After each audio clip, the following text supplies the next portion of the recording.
আক্তার পাঠশালায় তোমাদেরকে স্বাগতম। সপ্তম শ্রেণীর অনুশীলনী 1.1 করার আগে তোমাদের বর্গ এবং বর্গমূল সম্পর্কে ধারণা থাকতে হবে যে কোনটা বর্গ আর কোনটা বর্গমূল। আমি লিখছি যে কোনো সংখ্যাকে সেই সংখ্যা দ্বারা গুণ করলে যে গুণফল পাওয়া যায় তা ওই সংখ্যার বর্গ এবং ওই সংখ্যাটি গুণফলের বর্গমূল। প্রিয় শিক্ষার্থীরা, বর্গ কারে কয় এবং বর্গমূল কারে কয় তোমাদের এই সম্পর্কে গুরুত্বপূর্ণ ধারণা থাকতে হবে, না হলে তোমরা বর্গ কোনটা আর বর্গমূল কোনটা তোমরা বুঝতে পারবে না।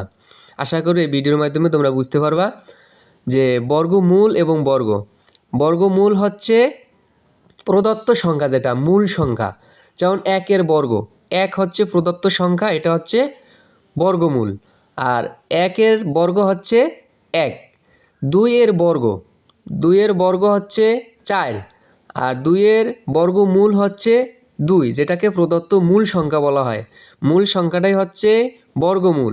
আর হচ্ছে যেটা দিয়ে তুমি গুণ দিবা, অর্থাৎ 2 দুগুণে 4, অথবা 2-এর উপরে হোল স্কোয়ার দিলে যেটা বের হবে, যেমন 2 দুগুণে 4, এটাই হচ্ছে বর্গ। আশা করি তোমরা বুঝতে পারছো।